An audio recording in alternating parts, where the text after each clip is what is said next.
Hello అండి. Welcome back to my channel Telangana recipes and vlogs. ఈ వీడియోలో దొండకాయ చట్నీ ఎలా చేసుకోవాలో చూద్దాం. ఈ దొండకాయ చట్నీకి కావాల్సినవి కొన్ని దొండకాయలు, కొన్ని పచ్చిమిర్చి, ఒక ఉల్లిగడ్డ, 4 టమాటాలు. ఇప్పుడు ఒక గిన్నె పెట్టుకొని నూనె పోసుకొని అది వేడయ్యాక అందులో పచ్చిమిర్చి, కట్ చేసుకున్న ఉల్లిగడ్డ ముక్కలు వేసుకొని ఫ్రై చేసుకోవాలి.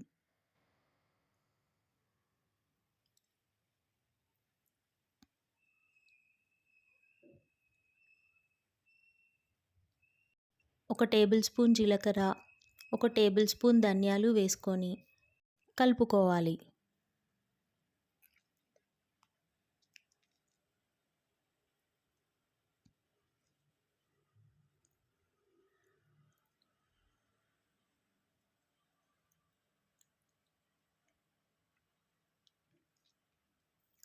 అందులో కొన్ని ఎల్లిపాయలు వేసుకొని గోలనివ్వాలి.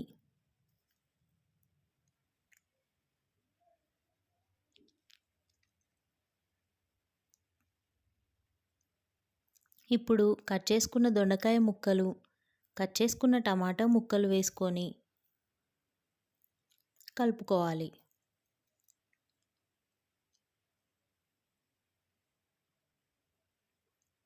ఇప్పుడు ఒక టేబుల్ స్పూన్ పసుపు వేసుకొని ఫ్రై చేసుకొని మూత పెట్టుకోవాలి. ఇప్పుడు ముక్కలు ఉడికాక అందులో సరిపడా ఉప్పు వేసుకొని కలుపుకొని మూత పెట్టుకోవాలి.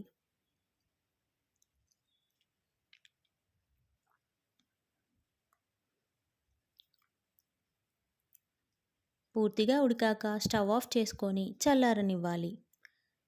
ఇప్పుడు మిక్సీ జార్లోకి చల్లారిన ఈ దొండకాయ ముక్కల్ని తీసుకొని మిక్సీ చేసుకోవాలి.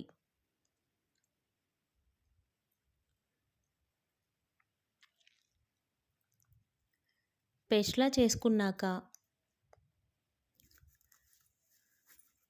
ఇలా అయినా తినచ్చు, లేదంటే పోపు కూడా వేసుకోవచ్చు. పోపుకు కావాల్సినవి ఒక గిన్నె పెట్టుకొని నూనె పోసుకొని అది వేడయ్యాక అందులో జీలకర్ర, ఆవాలు, ఎండుమిర్చి వేసుకొని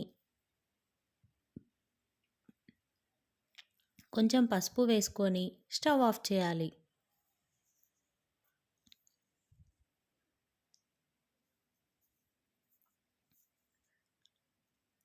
ఇప్పుడు కరివేపాకు వేసుకొని ఈ పోపుని మిక్సీ చేసిన పేస్ట్లో వేసుకోవాలి. అంతే అండి, దొండకాయ చట్నీ రెడీ. ఇది చపాతీలోకైనా రైస్లోకైనా చాలా బాగుంటుంది. మీరు ట్రై చేయండి. 10 నిమిషాల్లో అయిపోయే దొండకాయ చట్నీ.